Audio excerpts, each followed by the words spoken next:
ଭଜା ଭଜି ସରିଲେ ଆମେ ପଖାଳ ଭାତ ଖାଇବୁ। हेलो गाइस ଆମେ ତ ଆଇଛୁ ଆଉ କୋରାପୁଟ କୋରାପୁଟରେ ଆମର ରୋଷେଇ ଚାଲିଛି। ଦାମନ ଯୋଡି ଆଉ ଦାମନ ପୁରା ଯୋଡି ଦମନ ଖାଇବା ହଉଛି। ଦାମନ ଯୋଡି ଦାମନ ଯୋଡି କ୍ୱାଲିଟି ଖାଇବା ହଉଛି। ଆମ ଗାଡି ଗୁଡା ଅଛି ଟିକେ ଆଗରେ ଦେଖେଇ ଦିଅ। ଆମର ଆସୁ ଖାଲି ହେଇନି। ଇଏ ହଉଛନ୍ତି ଆମର ସିଲୁ ଭାଇ, ଇଏ ହଉଛନ୍ତି ଆମର ତୋଫାନ ଭାଇ।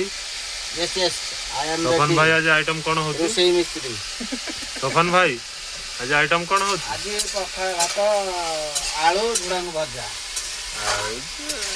କା ଘରେ ନଥିବ ଖାଇ ଚାଲ ଖାଇ ଚାଲ, ଖାଇବାର ଢିଲା ନାହିଁ।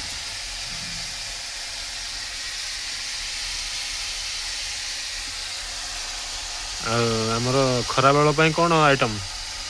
ଖରା ବେଳ ପାଇଁ ଭାତ ଟିକେ ହବ ଆଉ ଡାଲି ଟିକେ ହବ ଆଉ ଭଜା ତ ହଉଛି ଏକାବେଳେ ଯୋଉ ବସିଲେ ହବ ଅଧା ରହିବ ଆଉ ରହିବ ଖାଇବ ଆଉ ତାପରେ ଆଉ କଣ ଦେଖିବା କଣ କରିବା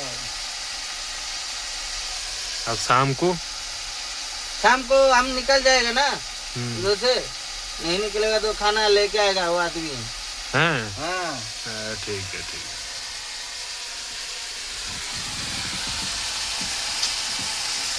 अलगा प्रकार भजाटा होची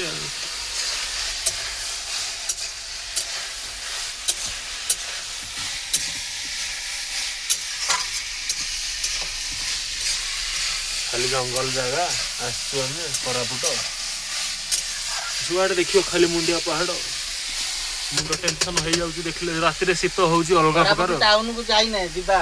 हां हां एटा को आउरी कंपनी भीतर पसि आइ जे। हां